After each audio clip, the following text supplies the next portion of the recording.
Good morning, all of you. Today I am going to teach you first poem Hornbill, a photograph by Shirley Thompson. तो आप लोग को जैसा हम बता रखे थे कि इसका ये फोटोग्राफ जो शर्ली टॉम्सन लिखी है, उसमें शर्ली टॉम्सन का डाइवोर्स हो चुका है अपना हस्बैंड से, और वो अब सेपरेट हो करके मतलब एक बीते हुए पल को याद करते हुए अपनी माँ का एक फ़ोटोग्राफ पोएम लिखी है।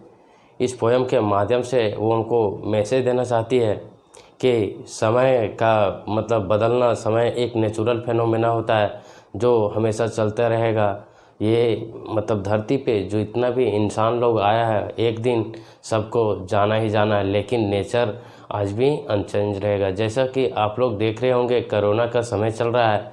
इस समय कितने लोग आए और कितने लोग चले भी जाएंगे, लेकिन नेचर जैसे कि तैसे है। तो हम आप लोग से उम्मीद करेंगे, होप भी करेंगे कि आप लोग घर में रह रहे होंगे, बढ़िया से मास्क सैनिटाइज़र का यूज कर रहे होंगे और अपना फैमिली का और अपना ख्याल रख रहे होंगे। ठीक है, टाइम को हम ज़्यादा बर्बाद ना करते हुए आप लोग को सीधा पढ़ाने पे आते हैं। अगर ये वीडियो आप लोग को बहुत अच्छा लगता है तो आगे हमको पढ़ाने के लिए नया मतलब वीडियो लाने के लिए डिमांड कीजिएगा। इससे ज़्यादा तो मैं नहीं कहूँगा। आप लोग को अगर पसंद आता है तभी लाइक शेयर भी कीजिएगा। ठीक है, तो हम लोग इस पोएम के में पहले से देख चुके थे शर्ली टॉम्सन का सेंट्रल आइडिया के मतलब क्या दी थी इस मैसेज से, वो हम लोग लिख चुके थे। तो अब हम लोग बात करेंगे इस वीडियो के माध्यम से शर्ली टॉम्सन जो है वो अपनी माँ का बीते हुए 3 स्टेज में कैसे कैसे उसकी माँ का 3 स्टेज गुजरा हुआ है उसके बारे में हम लोग बताएंगे। ठीक है, तो क्लियर जैसे कि एक फ़ोटोग्राफ को क्यों लिया जाता है, क्योंकि फ़ोटोग्राफ एक आपका फ्यूचर में हमेशा मेमोरीज बन के रह जाता है। आप अपने आने वाला जनरेशन को उस फ़ोटो के माध्यम से दिखाना चाहते हैं, शो करना चाहते हैं कि मैं बचपन में ऐसे दिखता था, जवानी में ऐसे दिखता था और बुढ़ापा में ऐसे दिखता था। सेम यहाँ पे पोएट की जो है मदर मतलब शर्ली टॉम्सन की माँ का जब बात हो रहा है तो वो भी अपनी माँ का 12 ईयर का फ़ोटो के बारे में डिस्क्राइब की है, और उस फ़ोटो को डिस्क्राइब करते हुए कितना कुछ बोल के चली गई उस पोएम के माध्यम से हम लोग देखना चाहेंगे। तो हम लोग पोएम में देख चुके कि जो पोएम होता है वो दिखता नहीं और जो दिखता है वो होता नहीं है। आप लोग को इतना बात तो पोएम का हम स्टार्टिंग वीडियो में ही डिफिनेशन दे चुके हैं, पोएम का सेंट्रल मीनिंग दे चुके हैं, मतलब सेंट्रल आइडिया दे चुके हैं। अब इस पोएम में हम लोग पोएम का देखेंगे, एक एक लाइन का मतलब क्या होता है, जो पोएम लिखा गया है वो क्यों लिखा गया था, मतलब क्या एक एक लाइन का मतलब निकलता था। तो अगर आप लोग के पास है अगर बुक होगा तो बुक निकाल लीजिएगा। एक एक लाइन जब हम समझाएंगे तो वहाँ कुछ ना कुछ मकसद होगा, कुछ निकलेगा। ठीक है, पोएम जो होता है वो दिखता नहीं है और जो दिखता है वो होता नहीं है। पोएम का यही सबसे कंप्लीट डिफिनेशन होता है, या फिर पोएम एक ट्रांजिट मूवमेंट होता है। पोएम जो लिखता है वो अपना एक फीलिंग होता है, एक इमोशन होता है, एक टाइम होता है, जैसा कि आप लोग को बता चुके हैं पहला ही हम लेक्चर में। ठीक है, तो move on this lecture start. तो ये फोटोग्राफी शर्ली टॉम्सन जो लिखी है इसमें 3 स्टेज के बारे में वो डिस्क्राइब की है। तो 3 स्टेज के बारे में क्या क्या डिस्क्राइब की है।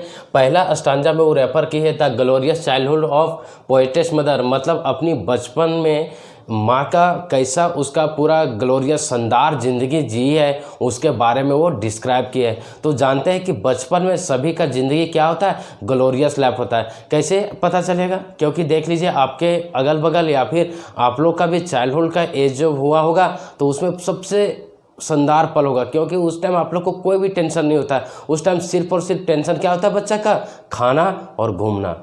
ठीक है, तो वहीं पे अपनी माँ का वो चाइल्डहुड के बारे में डिस्क्राइब की है कि जो शर्ली टॉम्सन है वो मतलब अपनी माँ कैसे उसकी बचपन में गुजारी है उसके बारे में बताई है। दूसरा स्टांजा में हम लोग देखेंगे the second stanza the middle age of the poetess mother, एक मिडिल एज कैसे होता है उसके बारे में बताई है शर्ली टॉम्सन ने। तो मिडिल एज कब बोलेंगे, जब हमारा कोई भी इंसान कितना एबव दी 12 ईयर हो जाएगा। कितना? जब एबव 12 ईयर हो जाएगा या फिर 18 ईयर हो जाएगा तो वो मिडिल एज में आने लगता है। ठीक है, तो उस मिडिल एज में क्या हुआ उसको हम लोग सेकेंड स्टांजा में देखेंगे। और थर्ड स्टांजा क्या है?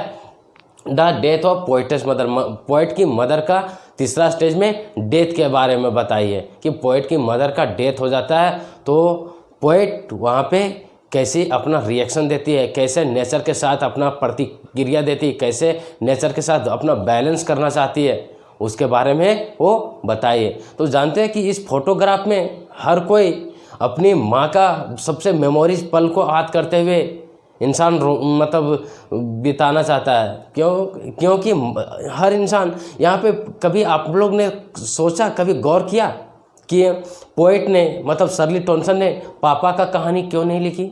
पापा पे अपना पोएम क्यों नहीं लिखी? मदर पे ही क्यों लिखी? 12th में भी हम लोग पढ़ेंगे माई मदर एट 66। 12th में भी हम लोग फर्स्ट पोएम पढ़ेंगे माई मदर एट 66। उसमें भी जो है कमला दास जो अपनी माँ का 66 एज के बारे में डिस्क्राइब की हुई है। क्यों? क्योंकि माँ का हर कोई नेचर से डिस्क्राइब करता है, क्योंकि माँ हमारी जन्म मतलब जननी होती है, जन्मदाता होती है, उसके बारे में लोग बोलते हैं। क्योंकि अगर माँ होती है तभी तो हम लोग होते हैं, अगर माँ नहीं होती तो हम लोग नहीं होते। तो माँ ही सबसे सर्वश्रेष्ठ माना जाता है इस धरती पे, इसीलिए यहाँ पे भी पोएट अपनी माँ का डिस्क्राइब की इस पोएम से। ठीक है, तो इस पोएम के माध्यम से हमारा क्या मैसेज मिलने वाला है वो भी हम लोग देखते हैं। तो इस पोएम के माध्यम से हम लोग को मैसेज मिलने वाला है क्या कि यार lot of changes are observe in human beings, मतलब यार lot of changes in human beings, मतलब आदमी के ज़िंदगी में बहुत सारे बदलाव आते हैं, बहुत सारे स्टेजेज आते हैं, बहुत सारे मोड आते हैं जहाँ पे इंसान बदलते हुए चला जाता है।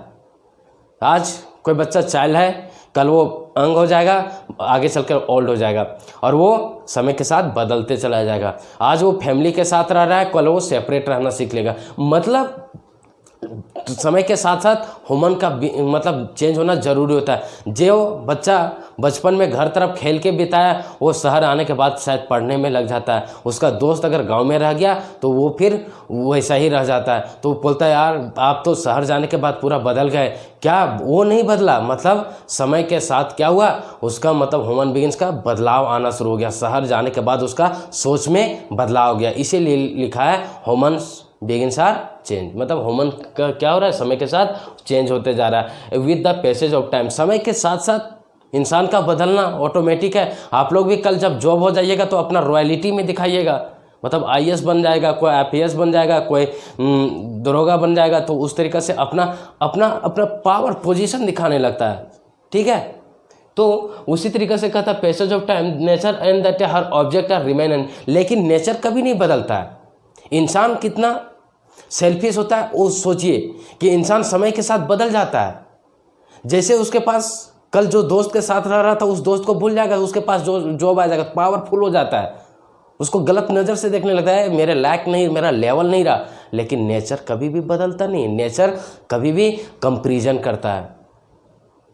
इसीलिए आज देख लीजिए कोरोना का जो काल चल रहा है, कोरोना के समय में लोग इतना विनाश हो रहा है, इतना मर रहे हैं, लेकिन लोग अपना कीमत नहीं समझ रहे, अपने आप को वैल्यू नहीं दे रहे। जानते हो सब बोलता है क्या होने वाला है, क्या होने वाला है, जिसके कारण लोग मर रहे हैं। अब सोचिए एक ह्यूमन से पावरफुल एक वायरस हो चुका है। क्यों जानते हो? क्योंकि ह्यूमन उसको वैल्यू नहीं दिया, उसका पावर को नहीं देख रहा है, अपना ही पावर नहीं उसको पता, तो एक वायरस का क्या पहलू देखेगा? क्योंकि उसको लगता है कि यार लोग तो मूर्ख है, हमारे बारे में मास्क लगाने बोलता है, सैनिटाइजर यूज करने बोलता है, बाहर निकलने से रोकता है। कोई लॉकडाउन का पालन नहीं कर रहा है, लॉकडाउन का मतलब ही नहीं समझ रहा है, सब कुछ ज़िंदगी तमाशा बन रहा है। इसी कारण वायरस भी बोल रहा है लो मेरा ज़िंदगी से मतलब अगर नहीं, मेरा समय को समझो, मेरा मतलब पालन नहीं करो तो जाओ, धरती से आया है जाएगा भी वैसे। तो मैं आप लोग से होप करूँगा कि आप लोग जितना भी होंगे घर में ही सुरक्षित रहेंगे, पूरा केयरफुली अपने आप को रखेंगे और अपना फैमिली को रखेंगे। जिसका फैमिली गुजर जा रहा है ना उसी को दर्द हो रहा है, और जिसका फैमिली नहीं गुजर रहा है उसको मजाक लग रहा है ज़िंदगी। तो मैं यही रिक्वेस्ट करूँगा कि पूरा का पूरा लॉकडाउन का पालन करें।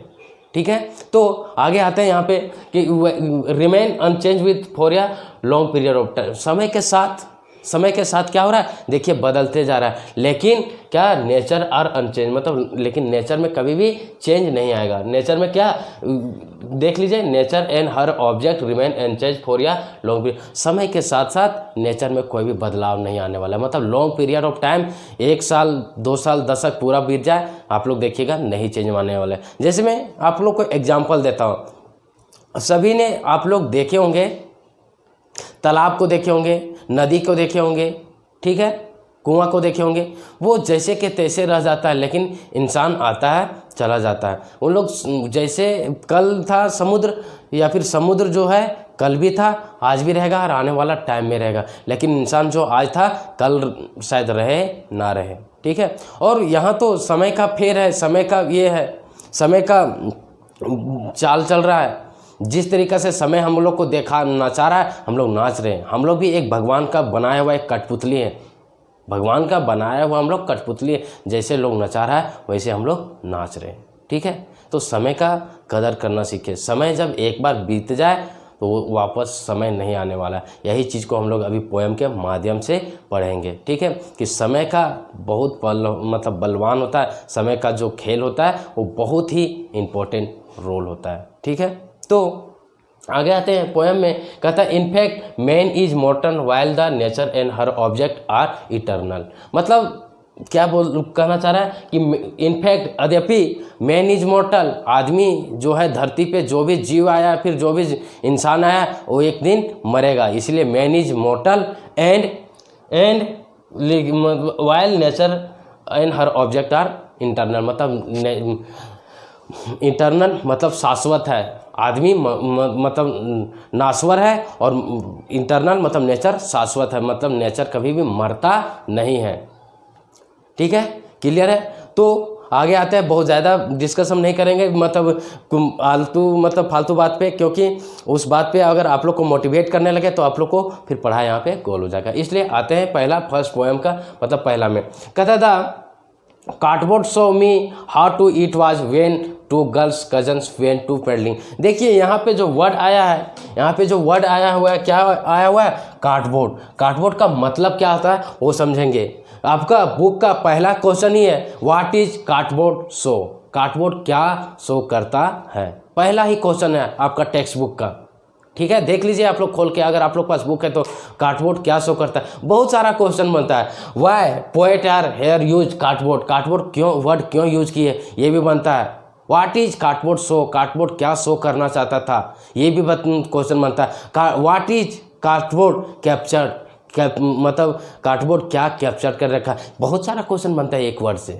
तो एक एक वर्ड का देखेंगे, जब हम इसका आंसर क्वेश्चन करेंगे तो 15 से 20 क्वेश्चन हम लोग पूरा कंप्लीट करवाएंगे, ठीक है, क्लियर।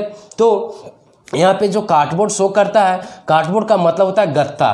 कार्डबोर्ड का मतलब क्या होता है, गत्ता। गत्ता मतलब किस चीज़ का, जिस तरीके से आप लोग को बुक का ऊपर का कवर होता है गत्ता होता है, उस तरीके से यहाँ पे कार्डबोर्ड हमारा किसका, पोएट के मदर का जो है फोटो को कवर किया हुआ है, मतलब पेस्टेड किया हुआ है। तो यहाँ पे कार्डबोर्ड जो वर्ड यूज किया गया है किसके लिए यूज किया गया है, पोएट अपनी मदर का फोटो को सुरक्षा रखने के लिए, लॉन्ग पीरियड ऑफ टाइम को मतलब फोटो सुरक्षा रखा हुआ है, इसलिए कार्डबोर्ड वर्ड का शो किए। तो कार्डबोर्ड क्या होता है, cardboard is a thick piece of wood, लकड़ी का एक टुकड़ा है, लकड़ी का एक क्या है, टुकड़ा है, which is use here to pasted poet mother's photo. यहाँ पे किसके लिए यूज किए, पोएट की मदर का फोटो के लिए यूज किए। And save their mother photos या लॉन्ग पीरियड ऑफ टाइम, मतलब एक लंबे समय तक उसकी माँ का फोटो को क्या किया है, ये कार्डबोर्ड सेव करके रखा है, मतलब सुरक्षित रखा, इसलिए यहाँ पे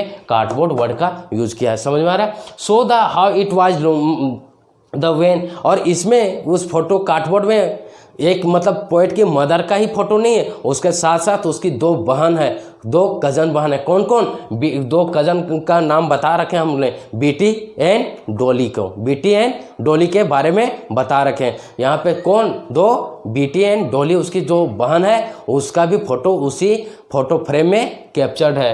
एंड कहता cousin went to paddling, paddling मतलब कब, पेडलिंग का मतलब होता है छिछले पानी, छिछले पानी में, छिछले पानी में, पानी में मतलब पानी जो छिछले पानी का मतलब होता है कि पानी का थोड़ा सा पार्ट, मतलब हल्का हल्का पानी होता है। जब हल्का हल्का पानी होता है तो आप लोग देखे होंगे कि आप लोग भी नदी या समुद्र में या फिर तालाब में जाके बैठते होंगे, और अब बैठने के बाद आप लोग पानी में क्या करते हैं, पैर को छप छप करते रहते हैं, मतलब या फिर कहीं पे पानी मिलता है जब रोड वोड में या फिर गड्ढे में, तो आप लोग पानी में छप छप मारते हैं। मतलब यहाँ पे पैडलिंग का मतलब हुआ छप छप, मतलब पानी में क्या कर रही थी उन लोग, छप छप कर रही थी। कब? समुद्र के किनारे जब गई हुई थी तो उन लोग भी पानी में खड़ा होकर के या फिर बैठ करके क्या कर रही थी, छप छप ऐसे करके मार रही होगी, मतलब ना पैर को हिला रही होगी।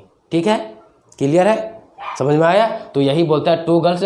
तो यहाँ पे देखिए अब बोलता है कि टू गर्ल्स का बात कर रहा है, तो टू गर्ल्स किसका बात कर रहा है, बीटी एंड डॉली का बात कर रहा है। और पैडलिंग का यूज क्यों किया गया, तो पैडलिंग का यूज इसलिए किया गया क्योंकि इसी पैडलिंग में मतलब वही पानी के ऊपर सतह में इन लोग क्या कर रही थी, मतलब पैर को अपना हिला डुला रही थी। आप लोग भी जब जाते होंगे तो आप लोग भी करते होंगे, हम लोग भी किए हैं। ठीक है, क्लियर है? आगे देखते हैं। दूसरा लाइन कहता है each one of holding one of my mother's hand, मतलब ईच वन ऑफ होल्डिंग, इसमें one of holding my mother's hand कहने का मतलब हुआ कि उसमें से जो अपनी मतलब पोएट की जो मदर है उसका हैंड को क्या की हुई है, दोनों बहन ने होल्डिंग की है, दोनों ने पकड़ रखी। देखिए कैसे पता चलेगा कि होल्डिंग की है, तो देखिए यहाँ पे मान लीजिए पोएट की मदर है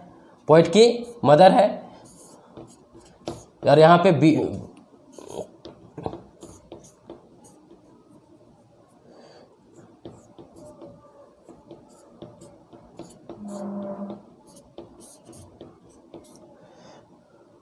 तो मान लीजिए सपोज दैट कीजिए कि ये पोएट की मदर थी, मतलब ये किसकी, पोएट की मदर थी। तो यहाँ पे क्या होगी, बीटी होगी, यहाँ पे डॉली होगी।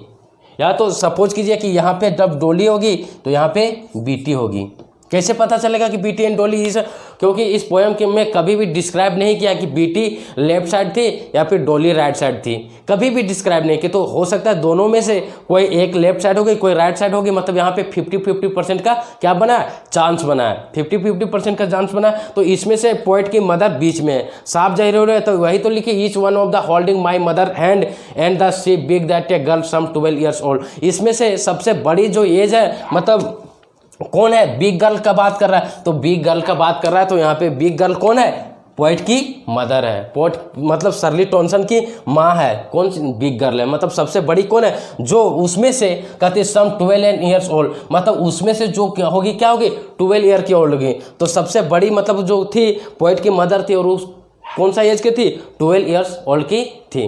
ठीक है, तो क्वेश्चन बनता है who is among is oldest इसमें से कौन थी, तो कौन थी, पोएट की मदर थी। हाउ ओल्ड आर, तो कितनी साल के थी, 12 years के थी। तो देखिए एक एक क्वेश्चन बन रहा है। यहाँ पे कहता है ईच होल्डिंग माई मदर, किसकी मदर का बात कर रहा है, पोएट की मदर का बात कर रहा है। हैंड किसके द्वारा कैच किया गया, ईच वन का मतलब होता है उनमें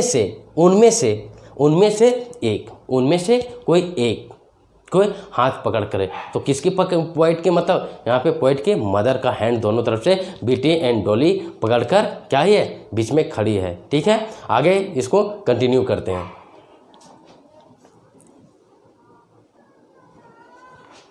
तो जैसा कि आप लोग देख रहे थे अभी पूरा पहला स्टेज मतलब पहला पैराग्राफ का पूरा लाइन नहीं हुआ था, यहाँ पे फर्स्ट स्टांजा ही चल रहा है। तो इस फर्स्ट स्टांजा में हम लोग देखे थे कि कुछ जो 2 लाइन का फुल मतलब क्या मकसद निकल रहा था। अब थर्ड लाइन आपका कह रहा है यहाँ पे all three stood to smile through their hair. देखिए तो all three stood still to smile through their hair का मतलब हम पहले भी आपको पहला ही पोएम मतलब पहला सेंट्रल आइडिया में ही बता रखे थे, डिफिनेशन में ही बता रखे थे कि क्या मतलब निकलता है। तो यहाँ पे अभी आप गौर करेंगे कि क्या all three stood, all three का मतलब यहाँ पे किसके लिए वो ऑल थ्री आ रहा है, ऑल थ्री आ रहा है पोएट मदर के लिए आ रहा है, पोएट मदर के लिए आ रहा है, बीटी के लिए आ रहा है और डॉली के लिए आ रहा है।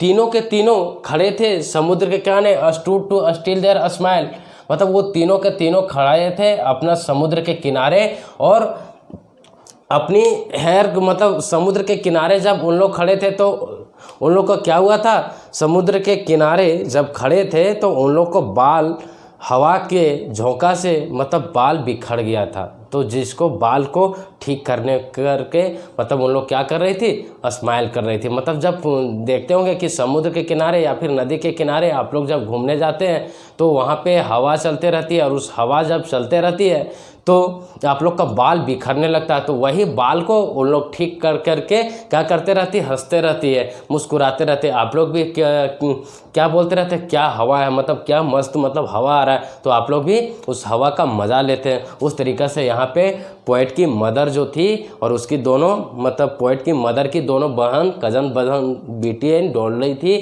तीनों के तीनों अपनी उस स्माइल चेहरा को मतलब उस पल को याद करके मतलब स्माइल कर रही थी। ठीक है, मतलब उस फोटो। ओके, तो कहता at the uncle with the camera. उस टाइम जो कैमरा में जो फोटो जो लिया गया है वो कौन लिया था, अंकल लिया था। तो किसका अंकल का बात कर रहा है यहाँ पे, किसका अंकल का बात कर रहा है, तो पोएट की मदर का अंकल का बात कर रहा है। किसके अंकल का, पोएट की मदर का अंकल ले लिया था। क्यों, क्योंकि उस टाइम तो पोएट जन्म भी नहीं ली थी। तो पोएट के यहाँ पे कौन अंकल, किसकी अंकल, तो पोएट की मदर का अंकल के बात कर रहा है। और यही क्वेश्चन नंबर आपका टेक्स्ट बुक का 2 है कि what is captured camera, capture. तो वहाँ पे क्वेश्चन नंबर 2 है, यही होगा। ठीक है, अंकल मतलब कौन, वहाँ पे कैमरा के साथ कौन खड़ा थे, अंकल खड़ा थे। ठीक है, और या स्वीट फेस, स्वीट फेस का मतलब आया पे किसके लिए आया है, स्वीट फेस। यहाँ पे स्वीट फेस भी आया पोएट की मदर और उसकी 2 कजन सिस्टर के लिए स्वीट फेस का यूज़ किया। मतलब ये तीनों के तीनों स्वीट फेस मतलब तीनों क्या कर रहे थे, उस जो फोटो कैप्चर किया गया है उसमें स्माइलिंग करते हुए खींचा गया। ठीक है, आप लोग भी खिंचाते होंगे। आगे में कहता है my mother's that was before I was born. ये फोटो को जब बात कर रही, ये फोटो का कब बात कर रही, बोलती है कवि सरली टॉनसन बोल रही कि ये मेरी मदर का जब मेरा जन्म भी नहीं हुआ था उस टाइम का इस फोटो का हम लोग डिस्क्राइब कर रहे हैं। कब का बात कर रही है सरली टॉनसन, तो जब सरली टॉनसन का जन्म भी नहीं हुआ है उस टाइम का। तो ये कैसे इमेजिन हो रहा है, क्योंकि ये पोएट अपनी माँ का मतलब एक फीलिंग को, एक इमोशन को अपना एक पोएम से मतलब 40 साल या फिर 30-32 साल के बाद ये पोएम को लिखी है। तो इस तरीके से इमेजिन करती है। तो यही तो पोएट होता है, यही तो पोएट होता है। पोएट का मतलब ही होता है ना, जहाँ ना पहुँचे रवि वहाँ पहुँचे कवि। मतलब जहाँ सन का लाइट भी नहीं पहुँच सकता है वहाँ पे कवि लोग पहुँच जाता है। अंदर आत्मा में सन का कभी लाइट नहीं पहुँच सकता, लेकिन एक कवि आपका अंदर आत्मा को समझ लेता है, पढ़ लेता है और लिख देता है। ठीक है, तो सेम यहाँ पे सरली टॉनसन ने अपनी माँ का कहानी का अपनी मतलब को डिस्क्राइब कर रही है। ठीक है, आगे में कहता है and the sea, and the sea. And the sea का मतलब देखिए, एंड द सी यूज किया ना, एंड द सी। यहाँ पे सी वर्ड किस लिए यूज आया, सी वर्ड यहाँ पे ऑब्जेक्ट के रूप में आया। किसके लिए आया, ऑब्जेक्ट के लिए आया। किसके लिए आया, ऑब्जेक्ट के रूप में आया। तो किसका ऑब्जेक्ट, मतलब नेचर का ऑब्जेक्ट के लिए आया। ऑब्जेक्ट के रूप में आया सी, ऑब्जेक्ट के रूप में सी वर्ड आया है। सी क्योंकि ऑब्जेक्ट यहाँ पे सी कभी भी चेंज नहीं हो रहा है। Which appears to have the changeless, मतलब देखिए आगे सेंटेंस में क्या, यहाँ पे समुद्र जो है बहुत कम मात्रा में चेंज हो रहा है। मतलब कम मात्रा करने का मतलब क्या हुआ, ना के बराबर चेंज हुआ है। उसकी माँ तो अब सरली टॉनसन की माँ तो गुजर चुकी है, लेकिन समुद्र आज भी वैसे है। तो समुद्र कहाँ चेंज हुआ, समुद्र कहाँ चेंज हुआ। तो इसीलिए यहाँ पे जो सी वर्ड आया है किसके लिए आया है, यहाँ पे ऑब्जेक्ट के रूप में आया है। ऑब्जेक्ट ऑफ नेचर आया है, मतलब नेचर का ऑब्जेक्ट के लिए यहाँ पे आया हुआ है। क्लियर हुआ, क्लियर हो रहा होगा। उसके बाद आगे लगता है was there with tranquility transient feet. देखिए मतलब निकलता है दियर्स, यहाँ पे वाज दियर भी किसके लिए आया, दियर भी यहाँ पे पोएट की मदर उसकी 2 बहन बीटी एंड डॉली के लिए आया है। किसके लिए आया है, बीटी एंड डॉली के लिए आया है। मतलब दियर्स ट्रांजिएंट ट्रेवली का मतलब होता है भयावह, मतलब एकदम भयावह रूप से। हॉरिबल जिसको बोल सकते हो क्या चीज, हॉरिबल के आया है। हॉरिबल का मतलब भयावह रूप से। Transient of the feet, transient का मतलब होता है क्षणिक मूवमेंट, मतलब ट्रांजिएंट का मतलब है शॉर्ट टाइम, यहाँ पे बोल सकते हैं शॉर्ट टाइम। शॉर्ट टाइम, या फिर होता है कि मोमेंट, मतलब बोलते हैं ना सम मोमेंट, मतलब कुछ समय के लिए जो आया हुआ है। तो वहाँ पे वो फीट, वो जो देयर आया था तीनों के लिए, और फीट जो वर्ड आया था, देखिए फीट किसके लिए आया था, फीट यहाँ पे भी तीनों लोग के लिए आया था। तो कितना फीट का बात कर रहे थे हम लोग, 6 फीट का बात करेंगे, मतलब 6 पैर का बात करेंगे। कितना, पोएट की माँ का 2, बीटी के 2 एंड डॉली का 2, तो कितना हो गया, 6 फीट का बात करना था। तो ये फीट जो है ना, फीट FEET, फुट का मतलब पैर, एक पैर, और फीट का मतलब होता है 2, या फिर प्लूरल वर्ड है। तो यहाँ पे फीट, यहाँ मतलब 6 आया हुआ है, मतलब 6 पैर का बात कर रहे हैं, 6 लेग का बात कर रहे हैं। लेग कितना, आप फिर पेयर ऑफ बात करेंगे तो 3 पेयर ऑफ फीट का बात कर रहे हैं, 3 पेयर का। तो वो बोलती है कि वो ट्रांजिएंट थी, मतलब वो कुछ समय के लिए, कुछ टाइम के लिए, मतलब शॉर्ट टाइम के लिए, जब उन लोग समुद्र के किनारे गई होगी तो वो कुछ शॉर्ट टाइम के लिए वहाँ पे पैर का मतलब जो निशान था वो कुछ टाइम के लिए ही उखड़ा होगा ना, समुद्र का फिर झोंका आया होगा, मिटा दिया होगा। कुछ टाइम आप लोग पहले ही देख चुके हैं ना कि सेलो वाटर में उन लोग छप कर रही थी। सेलो वाटर में तो आप लोग भी जब नदी या फिर समुद्र में जाते हैं तो पानी में जैसे एंट्री मारते हैं तो शुरू का देखते होंगे रेत में, बालू में क्या थोड़ा छाप छूट जाता है आपका, और फिर जैसे बाहर पानी आता है, जैसे मतलब टाइड आता है, थोड़ा बहुत ऊपर ये करता है, वैसे फिर वो मिट जाता है। तो यहाँ पे टेरिबली मतलब शॉर्ट टाइम के लिए, मतलब वो आया, मतलब उस पैर का वो इमेजिन करती है। पॉइंट यहाँ पे क्या कर रही है, इमेजिन करके बता रही है कि उसकी जो पैर का थोड़ा टाइम के लिए, मतलब शॉर्ट टाइम के लिए क्या होगा, निशान आया होगा, ट्रांजिट या शॉर्ट टाइम या फिर शॉर्ट मोमेंट के लिए यहाँ पे आया होगा। क्लियर है? फर्स्ट स्टांजा में हमको लगता है कि सब क्लियर हुआ, और क्वेश्चन जो आ रहा था वो भी आपको पता चल गया। ठीक है, अब आते हैं सेकेंड स्टांजा।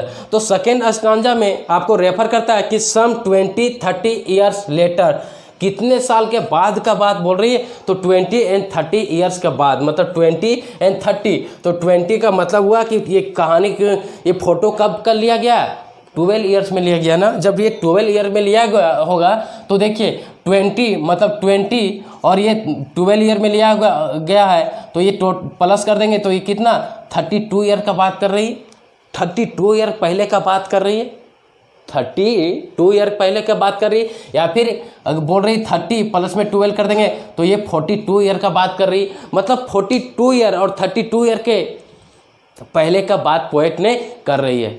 ठीक है, उसके बाद कहता है, तो यहाँ पे क्वेश्चन बनता है कि पोएट की मदर कितने साल लगभग जी होगी, तो कितने साल जी होगी, 30 या फिर 40। अगर वो 20 का बात कर रही है तो 32 ईयर जी होगी, और जब 30 का बात करेगी तो 42 ईयर जी होगी।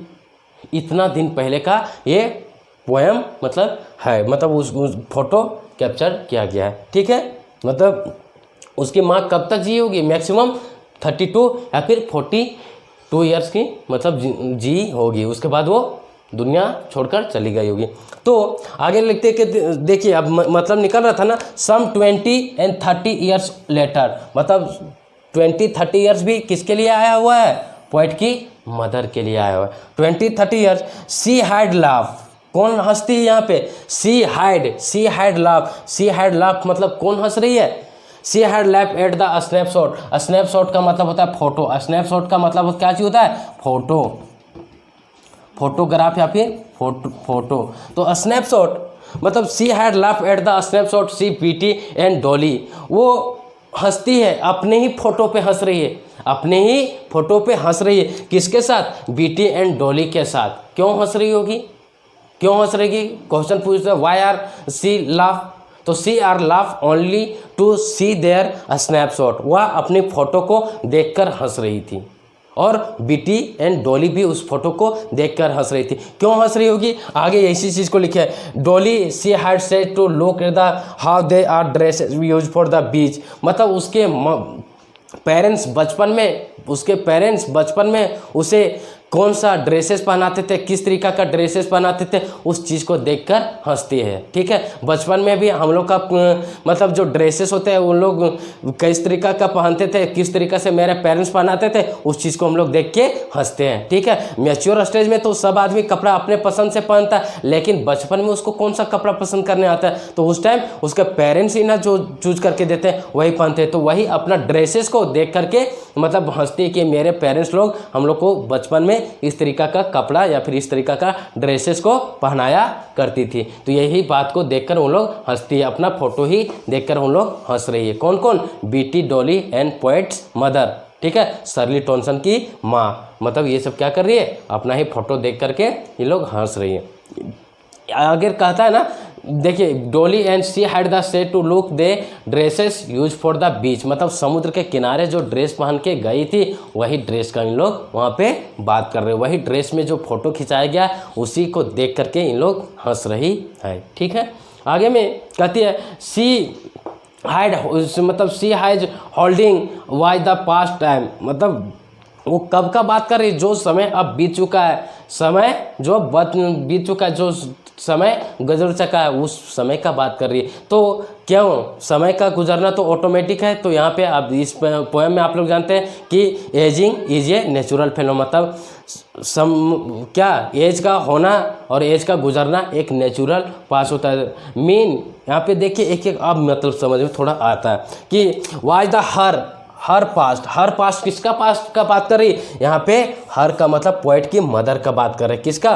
पोएट की मदर का बात कर रहे हैं। हर पास्ट मतलब पोएट की मदर का, माइन इज हर लॉटर, मतलब माइन यहाँ पे किसके लिए यूज किया गया, मीन किसके लिए, पोएट के लिए यूज किया है। किसके लिए किया गया, पोएट के लिए किया, किसके लिए, पोएट या फिर शर्ली टॉनसन के लिए किया गया, किसके लिए, शर्ली टॉनसन के लिए किया गया। मतलब हर किसके लिए यूज किया यहाँ पे, मीन किसके, Shirley Tonson is that a her lot, और हर किसके लिए, पोएट की मदर के लिए, किसके लिए, पोएट की मदर, पीएम मतलब पोएट की मदर के लिए यूज किए, पोएट की मदर के लिए लॉट हंसती है।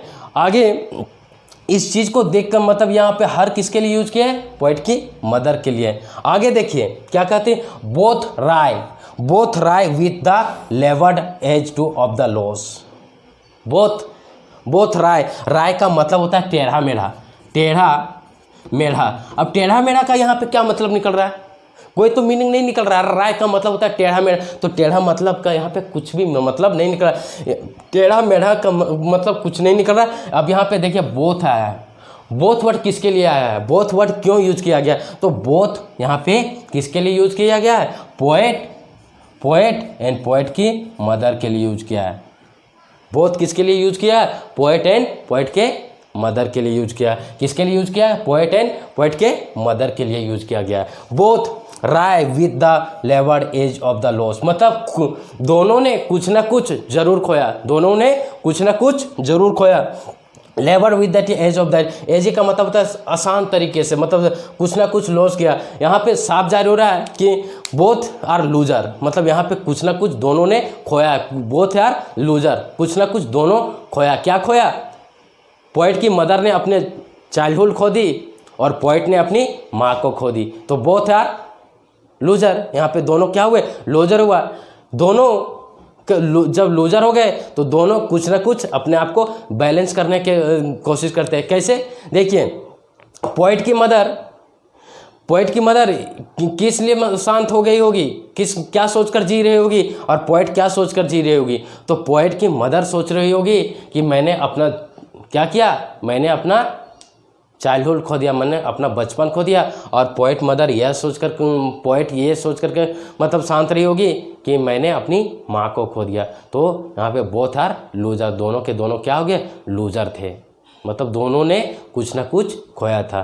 ठीक है, यहाँ तक तो आप लोग को लग रहा है कि क्लियर। और ये क्वेश्चन नंबर जो है बोथ आर राय, ये क्वेश्चन नंबर आपका टेक्स्ट बुक का 5 नंबर क्वेश्चन है। कितना नंबर ये क्वेश्चन, टेक्स्ट बुक का क्वेश्चन नंबर 5 है, डायरेक्ट यही क्वेश्चन को पूछा गया है। ठीक है, और मतलब 6 नंबर में इसी का बोलता है, इस सर्कमस्टांसेस मतलब इस लाइन का मतलब समझाइए। ठीक है, 6 नंबर क्वेश्चन में। लेकिन क्वेश्चन नंबर में कहता है बोथ राय विथ का मतलब क्या हुआ कि both are loser, poet mother lose their childhood and poet lose their mother, ये मतलब उसका आंसर होगा। क्लियर है? आगे देखते हैं नेक्स्ट।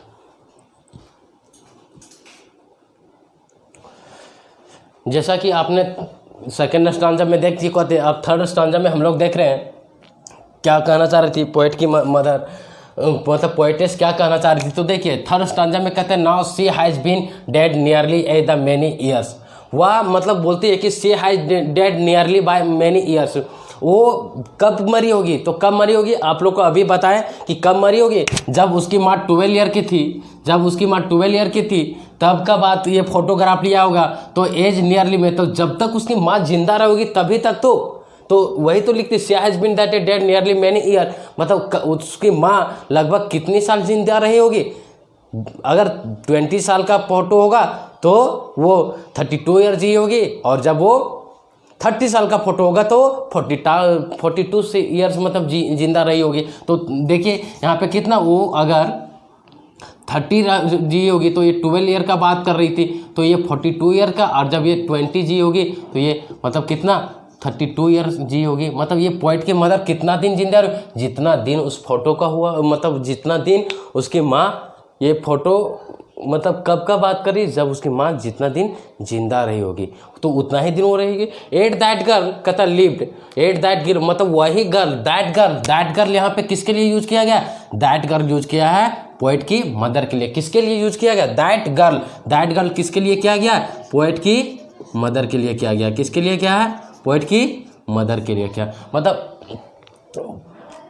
पोएट की मदर के लिए, मतलब पोएट की मदर जो थी इसके लिए दैट गर्ल उतना ही दिन जिंदा रहेगी जितना दिन उस फोटो को मतलब क्या हुआ होगा, या फिर उस फोटो का मतलब जितना दिन लिया हुआ होगा उतना दिन का बात कर रही है। एंड कहते हैं एंड ऑफ दिस सर्कमस्टांसेस, ये दिस सर्कमस्टांसेस क्वेश्चन नंबर आपका टेक्स्ट बुक का क्वेश्चन नंबर 6 है।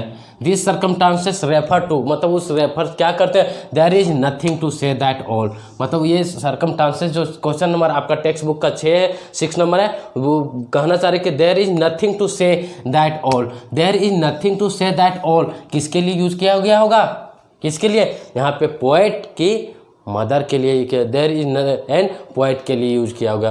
क्यों, क्योंकि देखिए there is nothing to say at all, अब पोएट मतलब जो शर्ली टॉनसन है वो अपनी माँ के बारे में कुछ भी नहीं कहना चाहती है।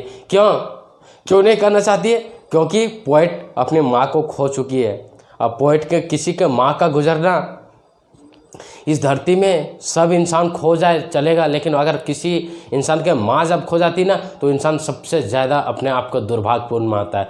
क्यों, क्योंकि माँ ही एक जन्मदाता होती है, जगत जननी होती है, जिसके थ्रू वो इंसान इस धरती पे आया और इतना बड़ा या फिर नेम हो, फेम हो या फिर पैसा धन दौलत सब अपनी माँ के बदौलत ही कमा सका है। इसलिए जो माँ का मतलब आदर करता है, माँ का जो इज्जत करता है, वो दुनिया का सबसे सर्वश्रेष्ठ महान कहलाता है। पुरुषोत्तम राम ऐसे नहीं कहलाए पुरुषोत्तम राम कहलाने के पीछे ये था कि कभी उसने माँ का ये नहीं किया, माँ का हमेशा आदर किए, ठीक है, इसीलिए उसको पुरुषोत्तम माँ कहा गया।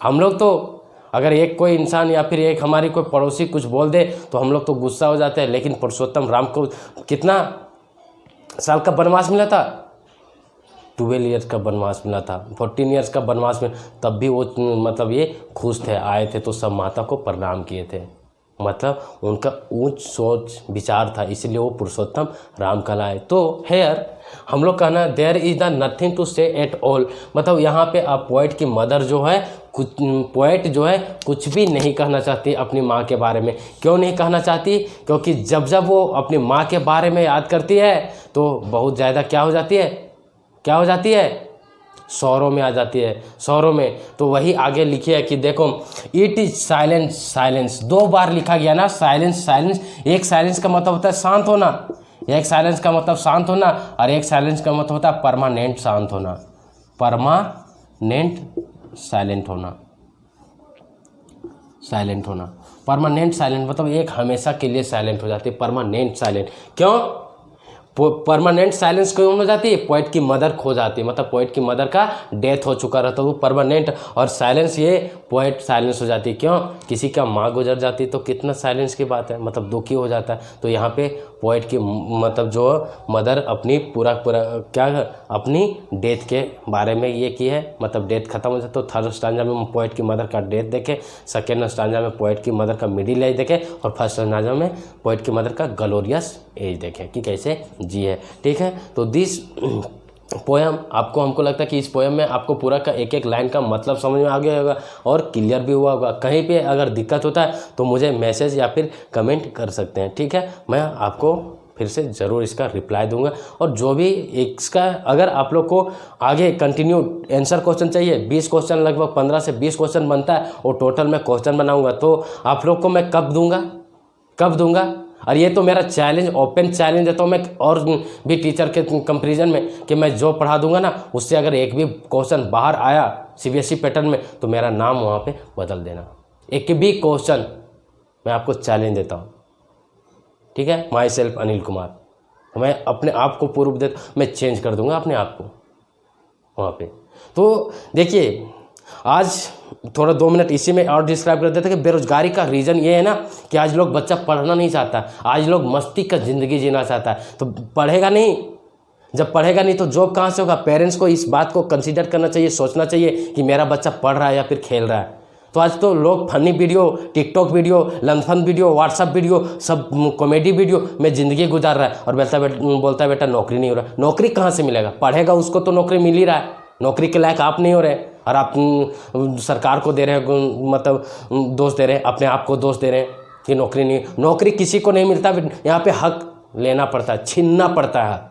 तो हक कब छीनोगे, जब नॉलेज होगा। तो नॉलेज को अगर ज्ञान करना है, मैं एक मतलब आप लोग को जितना भी मोटिवेट कर पाऊँगा कर सकता हूँ। ठीक है, तो अगर आप लोग को अच्छा लगता है तो मेरा चैनल को लाइक कीजिएगा और शेयर और सब्सक्राइब भी कीजिएगा। ठीक है, और शेयर जरूर कीजिएगा, इसलिए नहीं क्योंकि आपको मतलब ये मेरा आपका दोस्त लोग, आपका जो भी है वो समझ सके इस चीज़ को, कोई के अदर चैनल कोई भी इस तरीके से बेहतर नहीं पढ़ाएगा। ठीक है, आई होप कि आप लोग को इस वीडियो में पूरा आपको क्लियर कर पाए होंगे। और सच्चाई का सामना कीजिए, अगर झूठ का सामना कीजिएगा तो कभी आगे नहीं उठ पाइएगा। तो इंसान वो होता है जो सच्चाई का सामना करते हुए आगे बढ़े। ठीक है, आज के लिए इतना ही।